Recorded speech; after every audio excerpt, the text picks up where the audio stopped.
Holy crap. Okay. That's a first as I'm about to go live here. A trade breaks. I knew it. I said it when I was ending the post game stream. Trades break during this time of year, and it's impossible to keep up with it. It's impossible to keep up with it. But wow. Wow, wow, wow. We got a trade live as we were here to talk about the Tyler Rogers move, and now I got to update the graphic. The New York Mets go out there and get aggressive and get Ryan Helsley as well for this bullpen. Oh, that I did not expect that to happen back to back. Wow. I'm bringing Matt in now. Matt, um I don't know where to start. I mean, do we wait for the Rogers or the Helsley news? Like, I don't even know what we do now. I cannot believe it, but I got to update now. The graphic, the thumbnail. Thank goodness so a trade freaking happened while we were live for once because I thought, yeah, we'll do this and then it's going to end and then they'll make a trade. Yeah, I definitely feel because I can't lie. The last 15 minutes, I was fucking pissed off. So this definitely helps the anger calm down a little bit. I'll say, but yeah, look, very good pickup, Ryan. Listen, and especially after the Phillies just got Yohan Duran, the Mets had to answer back with a big time reliever of their own. And we both said right after the Phillies landed Duran, it's like, listen, you have to go out there and you have to go out there and land one of either Helsley or Pete Fairbanks from the Tampa Bay Rays. And thankfully, and we don't know what the return is yet, though. I'm pretty sure that's going to come out in the next few minutes. But yeah, very good pickup to get Ryan Helsley. This team needed another back end reliable closer to pair up with Edwin Diaz. So that is very nice to see, but still work to be done. But two very good pickups today. And like I said, it at least helps ease off the anger and the disappointment from this garbage series that the Mets just played in San Diego. Yep, 100%. It was Jesus Baez was pulled from Double A, so maybe that's what's going on there. But man, I am just in shock right now.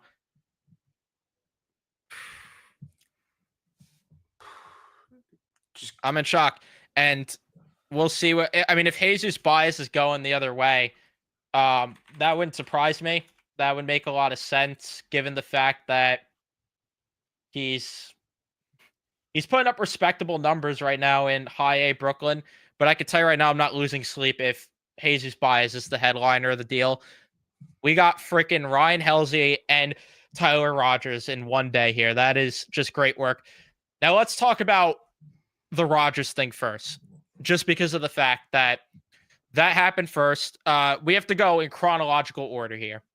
So the Tyler Rogers trade, in case you were living under a rock, the New York Mets acquired him in exchange for Jose Budo, Drew Gilbert, and Blade Tidwell. And in terms of my thoughts on that, because it was a roller coaster of emotions for me.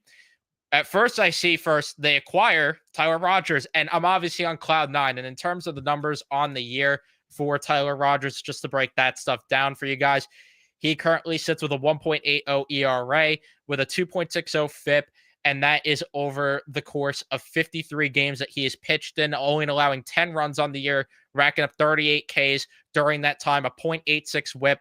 He is not going to throw the hardest stuff, pause, but he is so deceptive with that submarine delivery, which has made him effective in this league, keeping him to be one of the more elite relievers in all of Major League Baseball over the course of the past few seasons. Just consistency from him.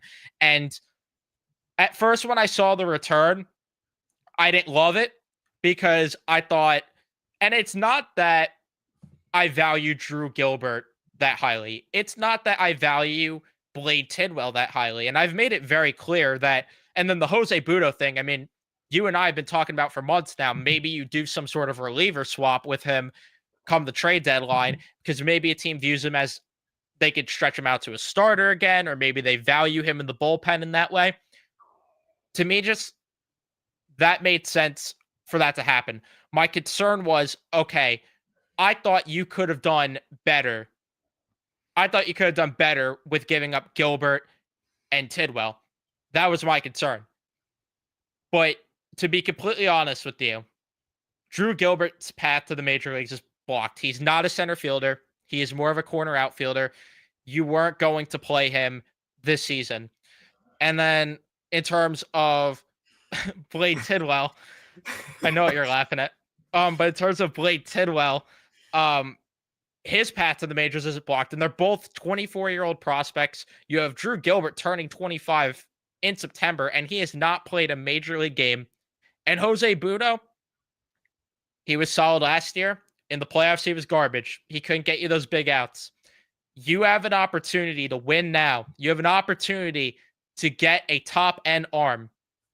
You go out and do it, and you get aggressive. So my tone completely changed, and I get that it might be steep to some, and I'm not going to argue here if you think that this is a steep price to give up.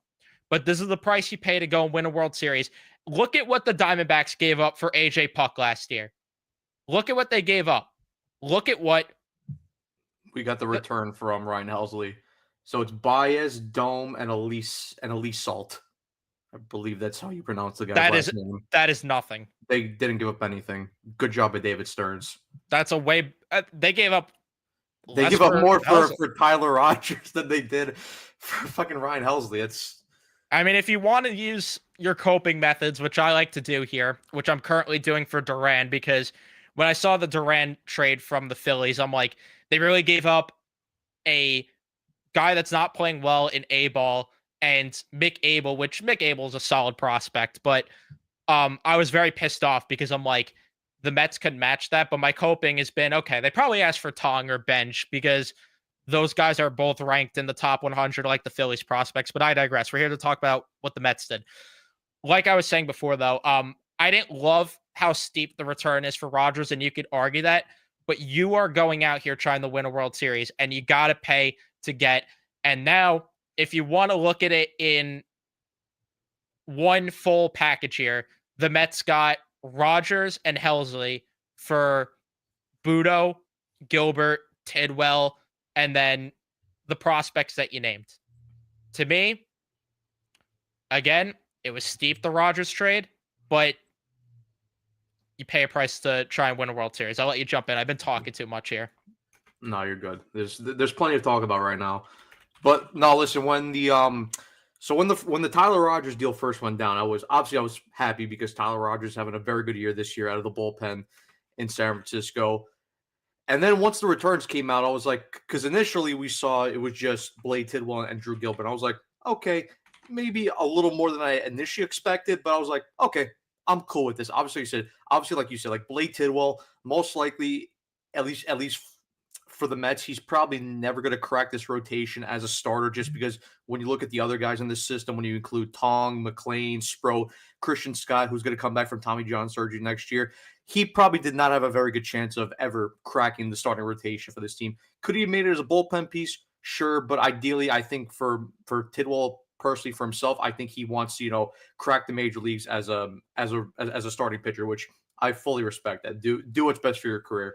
And then obviously, like you mentioned with Drew Gilbert, look, Gilbert, I was initially excited when we first got him from the Houston Astros when we traded Justin Verlander back for them back in 2023. But look, I know he's dealt with some injuries, and obviously he's obviously hit pretty well in the last couple months, at least in Syracuse in AAA for the Syracuse Mets. But it just seemed like when you look at his age, and then factor in when you look at the Mets are also looking for a center fielder, which it probably looks like they're going to land Robert tomorrow or at least later tonight. We'll obviously see what happens. We'll obviously see what happens with all these trades, but it never seemed likely that Gilbert was ever going to crack the major leagues over here. Because like I said, he dealt with injuries, but he had never really tore up AAA up until now. And you kind of look and it's like, okay, it's like you're kind of going off now, but is it a little bit too late? Because fine, okay, you call him up, but then do you really want to throw him into a pennant race right now? You don't necessarily know how he's gonna, be when he faces major league pitching, all this stuff. So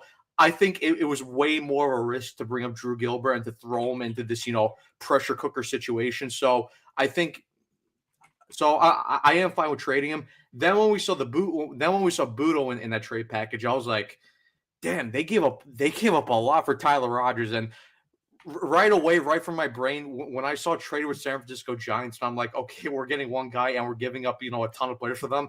I immediately thought of the Darren Ruff trade, just like out of pure memory. But obviously, Tyler Rogers is far better than Darren Ruff is, and hopefully he shows that when he comes here and he pitches well the bullpen. But look, obviously, it is a lot. The way how I broke this down though is you take the three guys that the Mets obviously sent to San Francisco, and you take Tyler Rogers, right? I look at it as okay. Tyler Rogers for Jose Buda 1-for-1. I think we can all agree here, you, me, and everyone in the chat, that that's a steal for the Mets. Tyler Rogers is way more of an improvement over Jose Buda. 100%. And then when you look at Drew Gilbert and Blake Tidwell, you're like, okay, because this is now going to factor in how Taylor Rogers performs here. Because if he comes here, he performs well, and the Mets, end up making a deep run and they end up winning a World Series, let's per se, I think we'll all be fine with giving away Blake Tidwell and Drew Gilbert in this trade. So for me, like I said, I view this as 1-for-1. Rogers is the way better improvement and way better relief pitcher over Budo. And then with Tidwell and Gilbert, like I said, I don't think they had a path to ever crack the major league roster fully. So I think we have to wait and see how Tyler Rogers performs here out of the bullpen to fully say, okay, this is a good return. But for me, as of right now, I'm all right with that trade package. Even and now I'm even more fine with it, considering that the fact that the Mets gave up probably a lesser package than they should have to get a guy like Ryan Helsley. So yeah, I'm totally fine with the Tyler Rogers trade. 100%, and I'm just updating all the graphics and everything. I think the thumbnail should have updated by now, but yeah, I mean, when I just look at it from last year, you look at the difference between, the Dodgers and the Mets last year. The Dodgers were going out there, and I want to remind everyone of last year before everyone again freaks out over them giving up all these prospects. Last year, you had the New York Mets, which we allude to all the time. Their bullpen consisted of Edwin Diaz, Ryan Stanek, and half of Reed Garrett. What were the Dodgers doing? There were times Evan Phillips was coming out of the bullpen in that series in the fourth inning. In the fourth inning, you'd have Evan Phillips going out there because they had him, Vesia, Kopech. Who else am I forgetting? Blake Trinan as well. I feel like I'm forgetting Anthony Bonda, former Anthony Met. Bonda. Like, the point is though, that team acquired so much depth for their bullpen, and that was the difference because they were able to get aggressive where, if Walker Buehler was getting into trouble, which not that he did against the Mets, but I'm just saying, like, for an example there, they were able to fall back to how good their bullpen was. Tanner Scott, no, he wasn't there last year. No, he was with the Padres last year.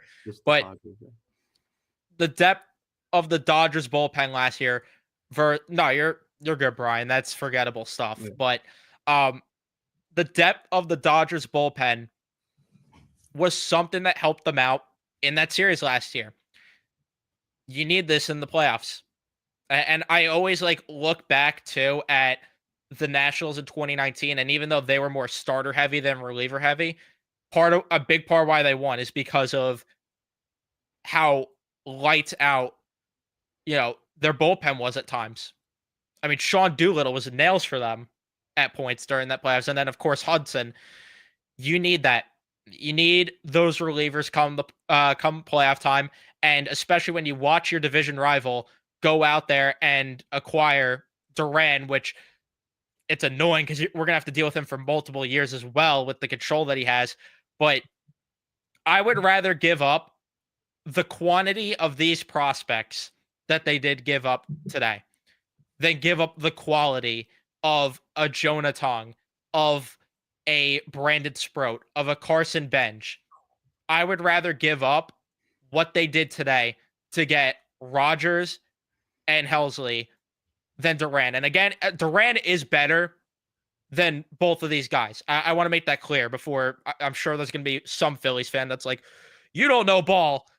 I'm not saying that Duran isn't better, but the Mets need the quantity of relievers, and these guys are quality relievers too, where Duran, great move for the Phillies, but if the price was Sproat or Tong and a Jet Williams or a Bench, I'm sorry, I'll pass on that.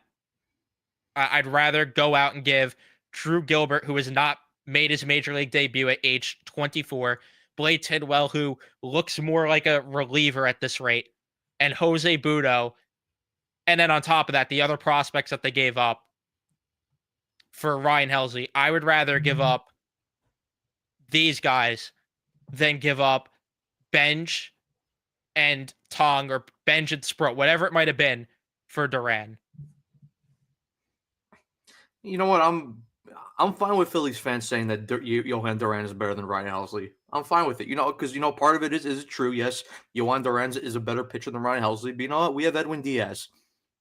Edwin Diaz is better than Johan Duran. Edwin Diaz is one of the top 5, closing pitchers / relief pitchers in Major League Baseball. And right now, obviously, listen, Duran's a very good pickup for the Philadelphia Phillies. Like, I'm not gonna, clown on them. That's a very good pickup. I would have liked the Mets to pick them up, but right now, the Mets bullpen depth is much better than the Phillies bullpen depth, because right now the Mets have an elite tandem in the back of their bullpen with Diaz and Ryan Helsley. Like, good luck, good luck trying to hit that, because, and now it's especially good because, the Mets, obviously, there's always that risk of you don't want to run Edwin Diaz into the ground. Well, you know what? Now, every time there's a big spot, you don't have to rely on calling up for Edwin Diaz in those late situations. You could flip flop. You could do Helsley one day, Diaz the next day, and then so on and so forth. Or if you're really in a close game, like the Mets are going to be playing the Phillies in a I believe a 3-game set, or it might be a 4-game set in late August City Field. You know what? One of those games, it's a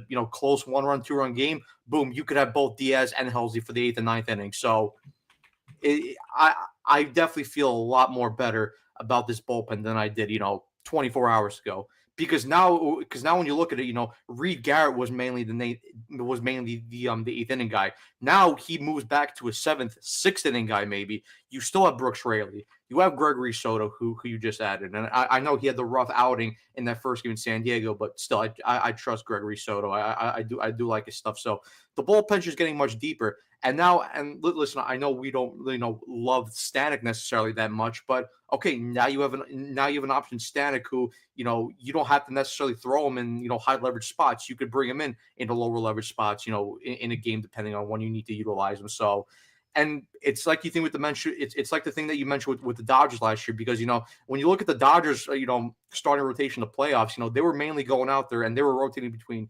Yamamoto, Bueller, Jack Flaherty, and then for those 4th games, they were running bullpen games. So, and I'm not saying that the Mets are going to necessarily run bullpen games in the playoffs this year, but it's good to see, especially with the fact, because a lot of our complaints this year, specifically with the starting rotation side, has been that this rotation is not giving a ton of length. Well, like I said, now that you have this much more depth added to your bullpen, now because again, we've criticized Mendoza for his inconsistency with how he handles bullpen, because especially in the playoffs, there's no games you can't give away. I don't want to see Mendoza now waving the white flag just because you're down a couple runs. You cannot afford to give away games in the playoffs. So now that you have a deeper bullpen, you could say, okay, this guy doesn't have it so far through 3-4 innings. Let's go to our bullpen, because I know we have a deeper bullpen and we could get to this game. And then obviously, of course, hopefully the offense breaks through, which is another situation that needs to be sorted out too. But listen, very good start for this trade deadline. Obviously, tomorrow is the final day of the trade deadline. And listen, for me personally, I would still like to see another. I mean, for me, I would like to see 2 bats and a starting pitcher added as well. Let's see if it happens. But listen, so far Stearns has done a great job. Now he's got to have a strong. He has to have a strong finish now. Yeah, and I wouldn't be surprised if we see a report in a few minutes from Martino at this rate, where it's like the Mets are still interested in adding a reliever, because every single time they add one, they keep doing it. And I went to the deadline saying you got to get 2 relievers at least. And now you go out and get 3. And you were talking about the thing where now Stanek moves down to like a lower leverage spot. Could you imagine in October, you get the Ryan Stanek you got last October on top of what you have now? I mean, this bullpen, and then Clay Holmes is going to be in that bullpen in October. And I get hyping up Clay Holmes doesn't seem great right now. It's kind of like I'm gassing up a bike right now. But at the end of the day, Clay Holmes was one of the better relievers in baseball for a huge stretch of time with the Yankees. And you add that to the bullpen, and he's not going to be your high leverage guy. You add that to your bullpen in October. to go with this, that is scary for other teams. And like you said, I mean, they have to get a starter because you still need a guy that's going to eat innings for these guys so they don't get taxed. And then on top of that, you need to go out and get offensive support to help these guys for when they come into games. But Mendoza, I don't think he can physically wave the white flag anymore because No. I don't think it's possible anymore because the bullpen starting Friday is going to be Diaz, Helsley, Soto, Raley, Garrett, Stanek, Rogers, and that's it for now, I think. Maybe they add one more arm. I mean, because they'll have 13 pitchers on the roster. I mean, you still have. I mean, I know he got sent down the other day, but you still have Brosbon maybe sometime in AAA. He kind of figures out what's been going wrong for him, and then boom, because we've seen how good Brosbon was earlier in the year. So if you add in the Brosbon that we got at the start of this year to those names, then I mean that's a lockdown bullpen. Like that's excellent stuff. I mean, either that or like we've been saying, maybe Holmes moves back to the pen, or maybe they do acquire one more reliever, which I don't think is likely. I think at this rate, they're done with the bullpen, unless again Holmes is that addition for the bullpen. But I'm so pumped right now. Like in terms of the prospects that they did give up, just to talk about those guys a little bit, because I think we should be talking about that. Jesus Baez is probably the best out of the prospects in the deal they gave up, or what they gave up for Helsley. But again, I'm really not losing sleep because as of right now, he is not performing well in high A ball. I think he still has a lot of upside, of course. He's only 20 years old. There's plenty of room to grow. Hasn't had the best year, though, in A ball. All these guys have peaked at high A ball, if I'm not mistaken. Yeah, all of them have, because just looking at Nate Dome, he's having a solid year right now for high A Brooklyn. And then you look at who was the last guy they acquired? Frank. I don't even know how to pronounce his last name.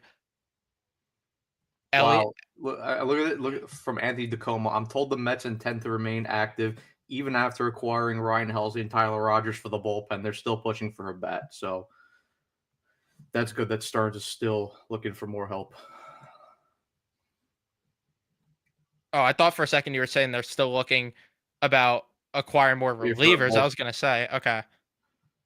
I see now. But, yeah, like I said, I mean, all these guys they acquired, or that they gave up, rather, they've peaked at high A ball, and they're putting up solid numbers there. But need I remind everyone that there's been plenty of prospects before that have looked good in high A ball, and then they come up through the system more, and they tail off. And I'm just not a prospect hogger. And Frank Ellisott, he's 23 years old already, and peaked at high A ball. Nate Dome, pitchers do progress slower, and same goes for Frank as well. But both of them are older prospects in high A ball. They're not even graduating high A ball right now. Jesus Baez is the only one I'm losing sleep over. And even then, you're going for it now. You're trying to win now. I don't care. It's gonna be freaking chills when Hell's Bells flaring through Citi Field for the first time. Just thinking about that, it's giving me chills. I'm not gonna lie. Yeah, I mean, listen, we've been, especially on the Ranger side, more. I mean, obviously, you could look at the 2022 Mets deadline and point to that, but as Ranger fans, we've both been burned way too much with the whole prospect hugging thing. Again, this is not a hockey stream. I don't want to piss anybody off, but again, look at Jack Eichel, missed opportunity to trade him. Jake Gensel last the deadline. Like when you are in a spot to win and you are one of the top teams in your respective sport, you have to go all in and try to win because you never know. You never know. And you know what? Even if the Mets come up short and they failed, I can't sit here and blame David Stearns for not trying. Nope. Because right now he's going out there and he's getting the pieces required to, put this team in a position to win. Now, look, is his job done for right now? No, but like I said, it's a very good start. Like I said, for me, I need another starter, 2 bats. It seems likely that they're at least going to get 1 bat, and that's being Robert. I do want to see them add another bat, though, just because, with how poorly the top players right now on this team are playing right now, I just would like to see another death bat. But listen, like I said, Stearns is doing a great job right now, but still needs to continue. But like I said, I can't fault David Stearns for not trying. He's doing everything he can right now. If he gets everything that this team needs, then it's up to the players. It's up to the players, because then I can only criticize them. And just to your point about 2022, this is what a real deadline looks like. Not that half-ass garbage they did in 2022, which a lot of it was because the prospect system was garbage. This is what going all in actually is.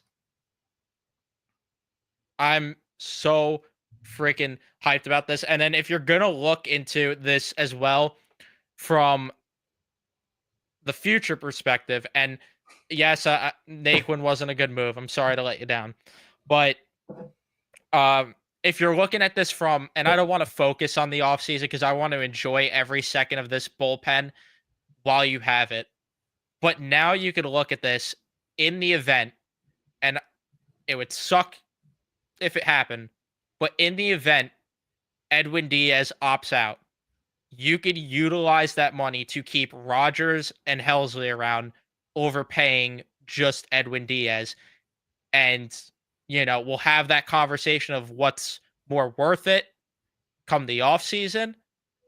But that's just, a thought that's came to my mind now, because and I'm sure that's in Stern's mind too, because it's not a coincidence he was interested in, Yohan Duran, and even Mason Miller. We saw them connected to him, which he's not getting moved. I don't think he gets moved today or tomorrow. But there's a reason he was interested in all of these back end of the bullpen arms, because not just for this year, but these guys might be here for next year if Diaz opts out.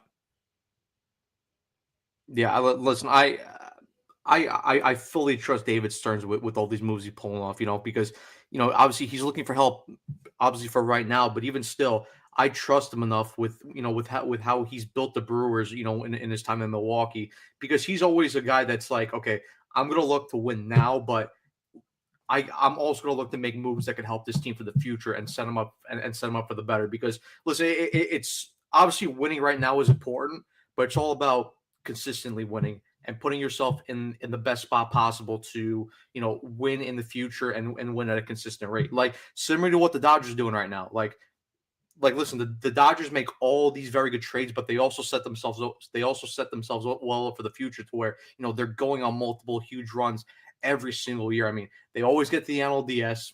Most of the time they get to the NLCS, and then there's a couple years here and there where they get to the World Series and they sprinkle in 1 or 2 championships here and there. So listen, I got my full trust in Stearns right now. He's doing a great job, but as I said before, job's not finished. Still got to get more. Another perspective I want to put this in: last year, their reliever acquisitions were Maton, Stanek, and Brazoban. This year, Soto, Helsley, Rogers. I mean, night and day. Even though Stanek's still here, night and day though, especially with Beatball Maton and Brazoban, which he's still here too, but cover first base, kid. Yeah. But yeah, now that, yes, they'll probably look to acquire Robert next, because everything we're hearing is that they're the front runners. Who knows if that's a smokescreen to get the Phillies to up their offer? It feels like that those two are just having a pissing match about who gets him at this rate. I think they're going to ultimately land Robert. To me, if you find a way to land Robert, if you find a way to land Lau, and you find a way to land a starting pitcher in the mix of all of that, I mean, that's an unbelievable deadline. I mean, even if you just do 2 of those moves, that's an unbelievable deadline there. That's 6 quality players. Couple weeks ago, we were probably saying, oh, they'll probably add 2, maybe 3 at the most, 4 if they get lucky. Obviously, they still have to make those other moves. They have 3 right now, but if you could add 6 of those players, maybe 5, because I still don't think it's a guarantee that they get the second bat along with Luis Robert. I hope that they do, because I think this offense desperately needs extra help. But It's a very good deadline, and night and day compared to last year. And I can't really compare last year's deadline way too much to this deadline, just because the Mets were in a way different spot.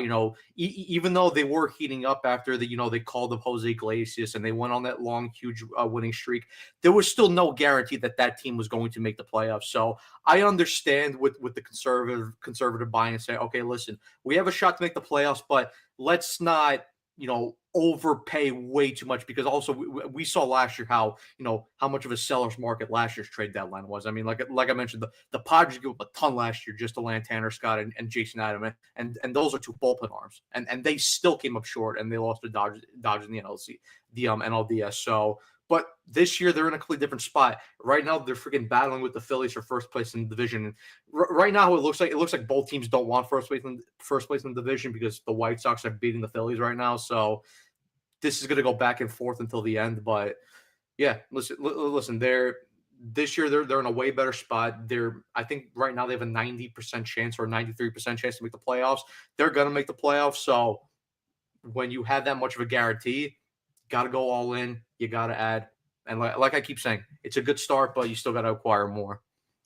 Yeah, and I want to make it clear in case anyone did interpret me saying last year they shouldn't have been bargain bin shopping at the deadline. I don't blame them for that, but it was just to throw the comparison out from last year to this year, where it's like this is it. Like you're pushing the chips in, and that's all I wanted. I've been saying for weeks now, this is exactly what I wanted this team to do: push the chips in.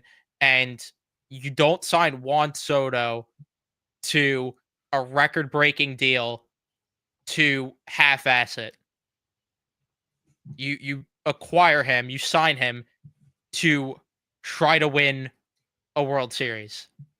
And like you were saying before, with you can't blame Stearns if things go south, this should be something that ignites the room, because there should be a sense of, okay, our GM believes so much in us that he's going out there acquiring all these players. We better get our shit together and prove we were actually worth buying for. Simple as that. Falls on them. Yeah, and that's another reason why you had to really be aggressive and add to this bullpen, because like you mentioned, like Juan Soto, first year of a 15-year deal. Obviously, he's going to be here for 14 more years. I know he has an opt out, but that's more of a bullshit opt out. So he's going to be here for 14 more years. You obviously have Francisco Lindor, who, okay, he's not playing great right now, but he's still one of the better shortstops in baseball. He's only getting older. You have Pete Alonso, who there's no guarantees back next year, so you have to make sure you put them in the best spot to win. You have Brendan Nimmo again having a decent year, but again, he's only getting older. So, and especially with other guys, Sean Manaea, he's getting up there. He's in his mid-30s right now. So, Edwin Diaz, he has an opt-out. It looks like he's probably going to opt out after this year. So there was no guarantee, that you're going to be in as good of a spot next year to win a World Series. So you have to go all in, and this is what Stearns is doing right now. So listen, like we keep saying, if they add those three more guys, if they get Robert, if they get Lau, if they get a starter, maybe a guy like Sandy Alcantara, can't blame David Stearns. After that, it's up to Mendoza as the manager to manage this team and put them in the best spot to win. And then it's up to the star players. The Fat Four, Steve Cohen likes to call them. It's up to them, because they make the most money, and the way they play, that's gonna determine how far this team goes. So, and listen, like you said, the fact that David Stearns is going as aggressive as he is now, that should be an alarm bell to those four guys and to the leadership group, and say, okay, he believes in us. We have to make sure and we go pay back that trust in us. So hopefully those four in particular start playing better as a result. Yeah, and again, not to bring up hockey, but similarly to that group of players, they failed because the star guys didn't show up. I don't want the same thing happening here. These guys better get their heads out of their ass, because this offense goes as far as they take them. Like, they could acquire Lau, they could get Robert. That's great, but it does not matter if these guys aren't going to start to show up. And you better, with the way that this general manager is buying for you, you better wake the hell up. So we'll see what happens over the next few hours though. But I cannot believe that this happened all in can't believe this happened as quickly as it did. Just the way it materialized, because at first it's like, yeah, I'm gonna talk about the Rogers trade, and then all of a sudden, right before I go live, Helsley's a Met. It's quite a weird sandwich you got served today because obviously before you had the Rogers trade, we were happy about that. You got a shit baseball game right in the middle of that, and then you got the topper of Ryan Helsley right at the end. So a weird 3 to 4 hours. A lot of up and down emotions, but at least for now, it's a good way to end the day. And maybe even as of reports saying right now, maybe the Mets aren't even done tonight. Maybe they still could swing another deal. So maybe we'll be back on here later to talk about a Luis Robert trade, maybe a Sandy Alcantara trade. But obviously, tomorrow, we'll have a stream tomorrow to cover the whole trade deadline. So and we'll be also live on with Mets Weekly and a bunch of other Met content creators. So we'll be live on this channel and their channels respectively. So make sure you guys go check that out. That's going to start at 3 o'clock and it's going to run for 3 hours up until 6 o'clock until the end of the deadline. So should be a fun time tomorrow. Yeah, and we might start our own stream here. I at least thought about, if you want to join, obviously you can. Yeah, But we could do that. I thought about, I think we're gonna start a little bit earlier in the day, just because I expect moves to happen beforehand, not even just with the Mets, but obviously around the MLB. So maybe a 1 o'clock start time here, and then we're gonna jump on with them. Something along those lines. We're gonna Yeah. figure that out as the day progresses tomorrow. But huge day tomorrow. I can't wait to see what else they do, because quite frankly, I was not I think it's fair to say, and you guys know it if you've been watching the channel, I was fairly pessimistic with the way the deadline was going to go, just because of the fact that I just didn't expect Stearns to be that aggressive. I mean, it's just not been his MO, especially on the reliever market, which is what's really stunning to me about all of this. But things are changing, and I love it in that regard. Yeah, well, obviously, see, yeah. I mean, the 1 o'clock start for tomorrow. I have nothing going on tomorrow, so I don't have work. I don't have anything to do. So yeah, we could jump on early and start into our own stream before we jump to there. But yeah, should be a fun and interesting time tomorrow. Hopefully, we get another big trade maybe tonight, or maybe we save all of them for tomorrow. I don't know. I guess maybe the more drama for tomorrow, the better. More views, more likes for tomorrow, more subscriptions maybe for that case. But yeah, it should be an interesting, because we have about to be 22 hours until the trade deadline. So yeah, let's go. So thank you everyone for tuning in and watching. We're gonna leave it here. Tyler Rogers, I almost said Taylor. Tyler Rogers and Ryan Helsley are officially, well, one officially, the other one will be officially, probably in a few hours, New York Mets. Let us know your thoughts if you're watching on replay in the comments. We appreciate everyone that tuned in live. Leave a like if you enjoyed, subscribe, turn on your notifications so you know when we go live tomorrow for the trade deadline, or if there is news that breaks between, whether it's late at night, whether it's early in the morning, you know that we are going to be here talking about it. So we appreciate all of you guys watching, and we'll see you guys in the next one.